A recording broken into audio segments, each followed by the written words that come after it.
우리 옆에 분과 한번 인사하겠습니다. 사랑하고 축복합니다 라고 우리 눈빛으로 한번 인사하겠습니다. 네, 사랑하고 축복합니다. 네, 어떻게 한 주간 동안 여러분들 하나님의 말씀을 통해 승리하며 나아갔습니까? 또한 그 승리를 통해서 하나님의 큰 영광을 또 누리며 나아갔습니까? 우리가 날마다 하나님의 말씀을 통해서 또한 하나님의 계획하심에 따라 우리가 나아가고 있다는 것을 우리는 잊어서는 안 됩니다. 오늘 말씀 히브리서 2장 11절에서 18절 말씀을 가지고 참 좋으신 예수 그리스도라는 제목 가지고 함께 말씀을 나누고자 합니다. 우리는 수많은 계획을 하고 또 수많은 그 계획 속에서 합류하여 살아가고 있습니다. 또 즉흥적인 것 같아도 또한 우연히 된 것 같아도 알고 보면 거기에는 누군가의 계획이 오래전부터 있습니다. 계획이 있다라는 것은 그만큼 그 일이 소중하다라는 뜻입니다. 소중한 일과 또한 계획하는 기간이 비례하지는 않지만 그러나 일반적으로 소중할수록 더 오래전부터 계획하고 준비한다라는 것입니다. 우리가 알다시피 교회에서 큰 행사를 앞두고 있으면 먼저 무엇을 합니까? 많은 기도와 또 영적인 무장을 하면서 준비를 합니다. 그리고 또 예행 연습과 또 교회 대청소를 실시를 또 합니다. 그리고 또한 보이지 않게 또한 빛도 없이 이름도 없이 또한 많은 사람들이 여기에 동참하여 행여라도 차질이 생길까봐 꼼꼼히 또한 체크하고 있습니다. 왜 이렇게 많은 기간 동안 준비하며 또 계획하며 또 교회 행사를 준비하는가? 그것은 그만큼 교회로서는 귀한 일이 있기 때문입니다. 아는 사람도 있고 모르는 사람도 있지만도 또한 인류의 역사상 가장 많은 계획과 치밀한 계획이 바로 우리 영혼에 대한 구원의 계획입니다. 하나님께서는 영혼을 구원하시기 위해 이례적이고 즉흥적으로 준비하지는 않습니다. 예수님을 오시자마자 십자가에 죽게 하시지 않았습니다. 33년이라는 공생애를 거쳐서 그 십자가에 또한 죽게 하셨습니다. 즉 아주 오래전부터 우리의 영혼을 구원하기 위해서 하나님은 계획하셨고 그리고 열정적으로 그 구원을 성취하셨습니다. 그리고 계획뿐만 아니라 세상에서 치를 수 없는 최고의 가치를 지불하시고 또한 우리를 구원해 주셨습니다. 왜 우리를 위해서 철저한 계획과 또한 치를 수 없는 대가를 지불하셨는가? 그것은 두말할 것 없이 바로 우리의 영혼이 그만큼 귀하기 때문입니다. 천하보다 우리의 영혼이 더 귀하기에 하나님은 바로 이 구원을 계획하셨고 대가를 또한 치르셨습니다. 하나님께서 계획하게 하시고 또 준비하게 하시는 일은 어떤 일이든 일회성이 아닙니다. 즉 하나님은 좋은 추억을 만들어주고 그것으로 끝맺고 또 다른 것을 추진해서 재미를 보고 또 잊어버리고 이런 형태를 일치하지 않습니다.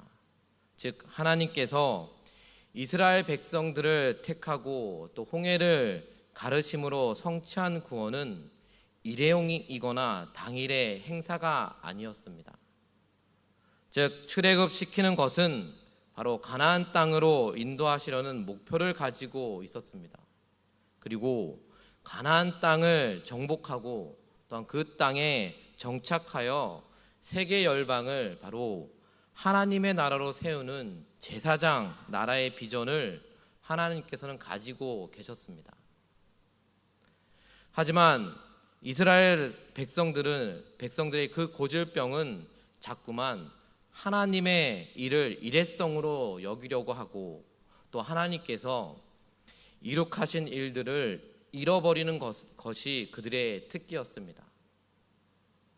즉 하나님을 더 가까이에서 만나는 절기도 행사용, 또한 신령과 진정으로 예배하는 제사도 일회용, 즉 하나님의 표적을 보아도 그때뿐 그들을 통하여 하나님의 나라를 퍼져나가기 위한 하나님의 의도를 시도하지는 않았습니다.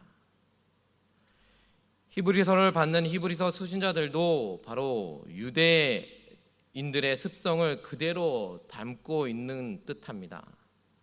히브리서 2장 1절에 보면 그러므로 우리는 들은 것에 더욱 유념함으로 바로 우리가 흘러 떠내려가지 않도록 함이 마땅하리라 고 말씀하면서 3절에 보면 또 우리가 이같이 큰 구원을 등한히 여기며 어찌 그를 보응을 피하리요 라고 말씀하고 있습니다. 어느덧 히브리 사람들도 바로 오래된 신앙생활로 인해서 바로 이 구원의 감격과 또 감동을 놓치고 마침내 그들의 은혜로 구원받은 이 구원의 확신까지 흔들리게 되었고 또한 선물로 구원받은 이 진리를 경시하게 되었습니다. 즉 하나님의 뜻을 믿음으로 보지 못하는 행사, 즉 하나님을 인격적으로 만나지 못하는 또한 믿음 없는 그 예배들이 이 교회 안에도 만연해 있었습니다. 즉 자신들의 구원이 얼마나 소중하며 또 하나님의 일에 동참함이 얼마나 감격적인 것인지를 그들은 잃어가고 있었습니다. 이 구원의 감격과 감동을 잃어버린 히브리서 수신자들에게 다시 진리 안에 거할 것을 축구하고 다시 예수 그리스도의 진리 위에 그들의 신앙의 도약을 이룰 것을 기대하는 심정으로 이 히브리서를 썼습니다. 그렇다면 어떻게 하면 그들의 신앙생활이 이례적인 일로 그치지 않고 언제나 구원의 감격과 또한 감동을 누리며 하나님의 꿈을 꾸고 또한 그 꿈을 이루며 살 수 있을까요? 히브리서 기자는 그것은 오직 십자가에서 우리를 위하여 죽으신 예수님을 바라볼 때 가능한 일임을 말씀하고 있습니다. 예수님은 어떤 면을 보면 구원의 경시를 하지 않을 수 있을까? 그 첫 번째로는 바로 하나님의 아들이신 그 예수님이 우리와 형제가 되심을 믿으며 구원을 경시하지 않을 수가 있습니다. 오늘 본문 말씀을 먼저 보면 11절에 보면 우리를 거룩하게 하셨고 그리고 예수님의 형제라고 부르셨다라고 말씀합니다. 즉 거룩하게 하시는 이와 거룩하게 함을 입은 자들은 다 한 근원에서 났기 때문에 이제 형제가 되었다고 말을 합니다. 하나님께서 일으키신 구원은 환경의 변화가 아니라 존재의 변함임을 깨닫게 하는 말씀입니다. 존재가 변화돼 구원은 절대로 일회성에 그칠 수 있는 절대적인 사건입니다. 왜냐하면 우리는 예수님과 바로 형제가 되었기 때문입니다. 예수님과 우리는 본질은 다르지만 근원은 바로 하나님으로 인해 태어남이 같기 때문에 우리는 예수님과 형제이며 또 하나님께서 우리의 아버지 되십니다. 그런데 우리는 하나님의 아들과 형제인 것이 너무나 좋으나 하나님의 아들인 예수님께서 있어서는 자존심 상하는 일이 아닐 수 없습니다. 즉 본질상 죄인된 인간과 예수님께서 형제가 되신다라는 것은 예수님께서 용납할 수 없는 일처럼 보입니다. 그러나 예수님은 사람과 형제라고 불리는 말에 대하여 부끄러워하지 않으셨다라고 말을 합니다. 성도 여러분, 우리의 부모님이나 형제를 여러분들은 얼마나 떳떳하게 생각하고 계십니까? 혹시 교인들끼리 있는데 불신자 아버지가 술 먹은 채로 비틀거리며 왔다 갔다 해도 우리는 그 아버지를 과연 부끄러워하지 않을 수 있을까요? 또한 친구들과 가는데 어디 싸우는 소리가 들려서 가보니 불신자 어머니가 쌍욕을 하면서 어떤 아줌마와 머리채를 잡고 싸우고 있다면 우리는 과연 그 어머니를 자랑스럽게 여길 수 있을까요? 그렇게 하기는 어렵습니다. 그러나 우리의 처지가 죄인된 처지인데 거룩하신 바로 예수님께서 우리를 부끄러워 여기지 않으시고 우리를 의롭다 하시고 언제나 변함없이 형제라고 부르시는 것에 우리는 항상 감동을 받고 또한 살아야 합니다. 그것도 이례적인 사건이 아니라 바로 영원토록 우리는 예수님의 형제로 불리는 바로 존재의 변화가 이루어져 있습니다. 그렇다면 성도 여러분, 예수님은 바로 하나님의 아들입니다. 하나님의 아들과 우리는 무슨 관계입니까? 바로 형제지간입니다. 우리는 우리가 생각하는 것보다 자신이 너무나 대단한 사람으로 여기고 있습니다. 하나님의 아들과 형제 말이 우리의 가치이고 우리의 자존심이 되기를 축복합니다. 우리는 생각으로 믿으면 기복신앙이 되고 또 말씀대로 믿으면 능력이 나타납니다. 또한 예수님께서 형제라고 말씀하시는 교회 안에 형제들도 그들이 우리 자신과 같이 너무나 소중하고 대단한 사람들이기 때문에 우리가 함부로 판단하거나 부끄러워 여겨서는 안 됩니다. 예수님께서 우리를 형제라고 부르신다라는 이 사실이 바로 우리 안에서 깨달아질 때 절대로 우리가 받은 구원을 경시하거나 부끄러워하지 않을 수 있다는 것을 여러분들은 기억하셔야 합니다. 그렇다면 예수님이 어떤 면을 보면 구원을 경시하지 않을 수 있을까? 그 두 번째로는 오늘 14절에서 16절 말씀처럼 예수님은 하나님의 아들로서 마귀를 멸하셨다라는 사실을 깨달으면 된다라는 것입니다. 인간은 구원받아야 할 존재입니다. 인간이 왜 구원받아야 하는가라는 것은 바로 마귀에게 매여서 죄에서 종로로 타기 때문입니다. 그래서 예수님께서는 요한일서 3장 8절 말씀에 보면 마귀의 일을 멸하고 인간을 구원하시기 위하여 바로 이 땅에 오셨다라고 말씀하고 있습니다. 하나님의 자녀들이 된 인간들은 혈과 육에 속한 자들입니다. 또한 따라서 그들의 형제가 된 예수 그리스도 또 그들처럼 혈과 육에 함께 속하신 존재가 되었습니다. 예수 그리스도께서는 이처럼 혈육에 속하신 자가 되신 것은 바로 혈육의 최종적인 운명인 죽음에 처하신 존재가 되셨다라는 뜻입니다. 하지만 이 예수 그리스도는 사명을 물리치시고 승리를 하셨습니다. 예수 그리스도께서 사망으로 말미암아 이 사망의 세력을 잡은 마귀를 없이 하셨다라는 말은 바로 사망으로 인간을 위협하던 마귀의 권세를 바로 물리치신 것을 또한 의미를 합니다. 마귀는 인간들을 죄에 빠뜨리고 또한 그들을 위해 사망의 권세를 휘두름으로써 그들을 또한 지배를 해왔습니다. 하지만 이젠 인간들은 더 이상 일생 동안 죽음의 공포에 매여 살 필요가 없게 되었습니다. 즉 예수 그리스도께서 베푸신 이 구원은 죽음의 공포와는 상관없는 천사들이 아니라 바로 아브라함의 자녀들을 위한 것이었습니다. 예수님께서 십자가에 죽으신 목적은 타락한 인간을 구원하기 위해서입니다. 오직 예수님은 인간을 구원하시기 위해서만 십자가에서 죽으셨습니다. 그리고 인간을 지배하고 있는 마귀의 세력을 멸하고 구원의 감격을 누리며 살게 하셨습니다. 그렇다면 구원을 받은 그리스도인들은 더 이상 죽음이라는 공포에서 해방되고 또한 죄에서 자유를 누리는 삶을 살아야 합니다. 그리고 가는 곳마다 또한 마귀와 싸워서 마귀의 일들을 멸하는 삶을 살아야 합니다. 히브리서 12장 4절 말씀을 보면 너희가 죄와 대항하되 피 흘리기까지는 대항하지 아니하고라는 말씀이 있습니다.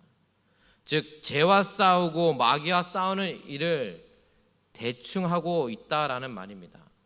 그러나 이제는 우리는 그 죄와 싸우고 마귀와 싸우는 일에 바로 목숨을 걸어야 한다라는 것입니다. 예레미야 2장 10절 말씀에 보라 내가 오늘 너를 여러 나라와 여러 왕국 위에 세워 내가 그것들을 뽑고 파괴하며 파멸하고 넘어뜨리며 건설하고 심게 하였느니라 하시니라 라고 말씀합니다.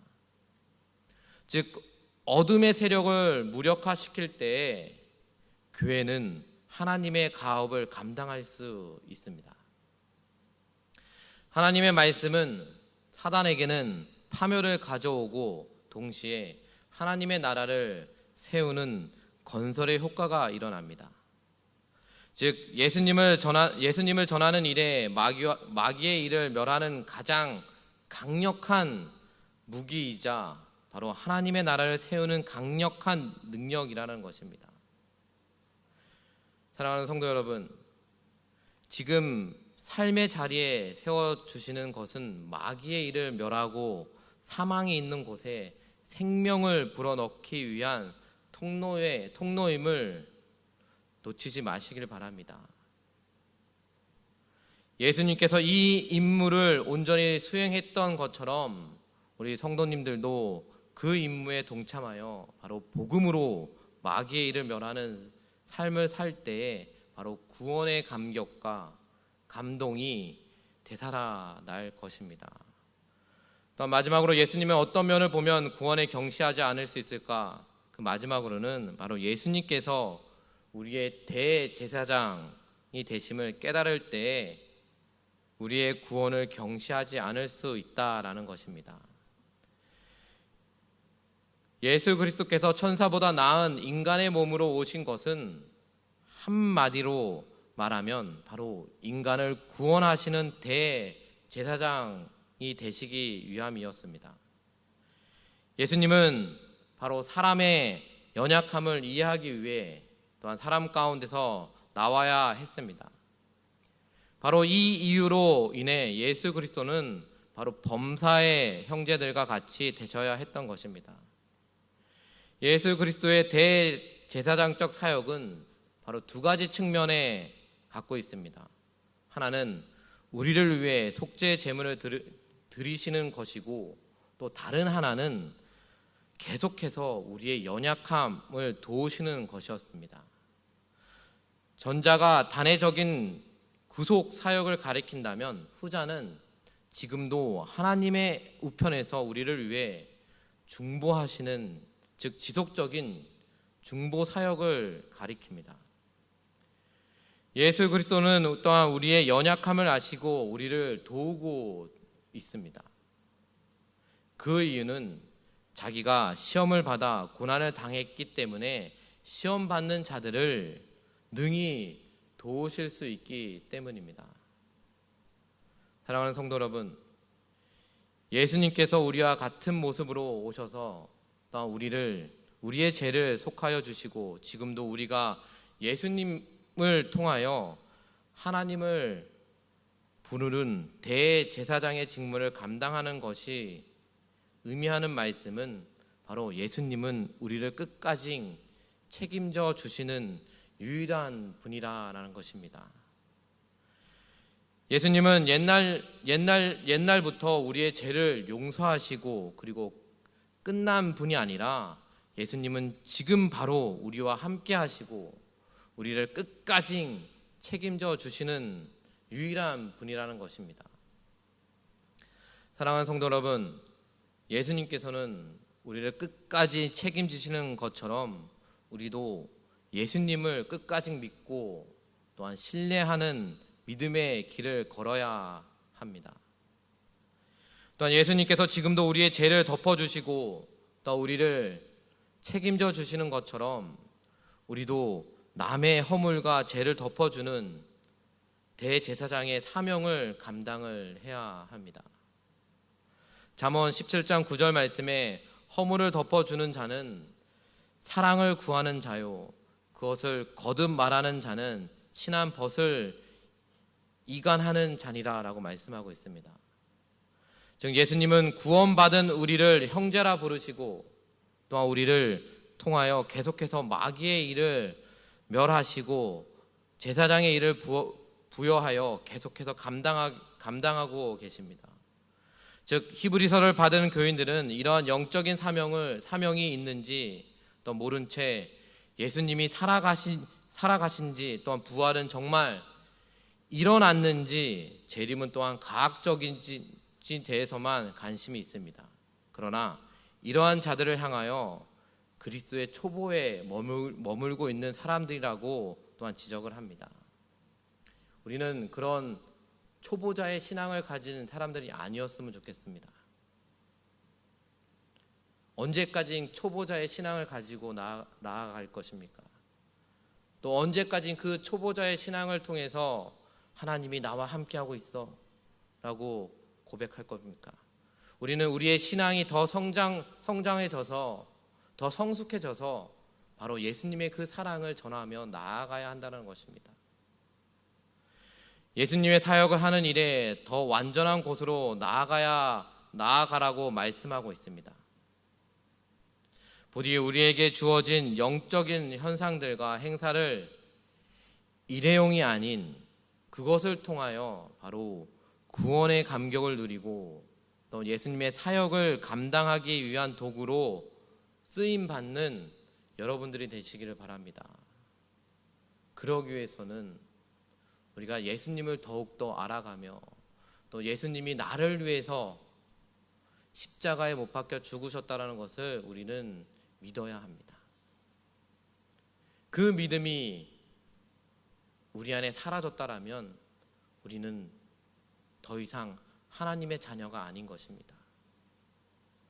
우리가 날마다 하나님의 말씀을 가지고 영적 싸움을 하고 있습니다. 그 영적 싸움에서 승리하려면 바로 나를 위해서 죽으신 그 예수님의 그 온전한 사랑, 그 사랑을 기억을 해야 합니다.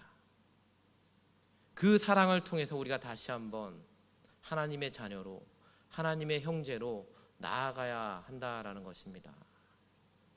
다시 한번 우리가 예수님의 그 사랑을 가지고 하나님의 큰 자녀로 또 하나님의 큰 쓰임 받는 저와 여러분들이 되시기를 바랍니다. 그것을 통해서 다시 한번 하나님이 부어주시는, 예수님의 사랑을 통해서 그 예수님이 행했던 그 일들을 하나하나 여러분들의 삶의 모습을 통해 전하며 나아갈 때에 우리는 다시 한번 하나님의 자녀로 또 하나님의 형제로 부름받고 쓰임받을 수 있다는 것을 기억하시면서 날마다 하나님의 축복의 은혜를 누리며 나아가는 저와 여러분들이 되시기를 바랍니다. 우리 말씀을 기억하시면서요, 찬양하시고 우리 기도하도록 하겠습니다.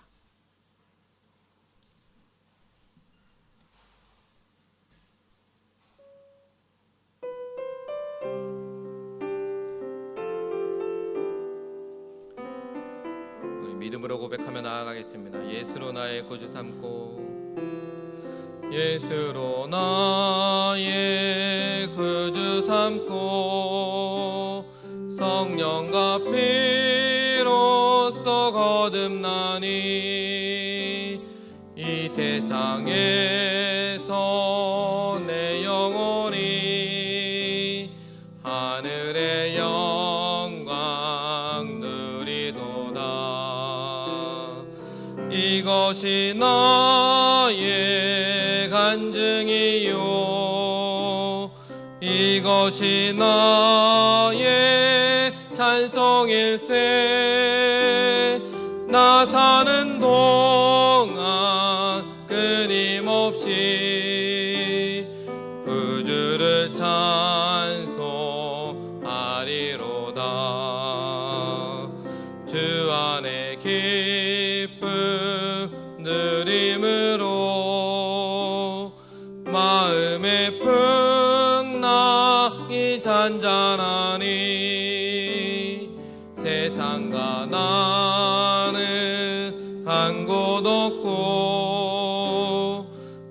부족한 주만 보이도다. 이것이 나의 간증이요, 이것이 나의 찬송일세. 나 사는 동안 끊임없이 그 주를 찬송하리로다.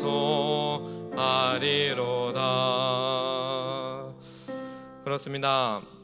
우리가 예수님을 바라보며 나아갈 때 하나님께서는 오래전부터 예수님을 통해 우리에게 계획해 놓으셨고, 또 그 계획을 통해서 다시 한번 우리가 구원이라는 선물을 받게 되었습니다.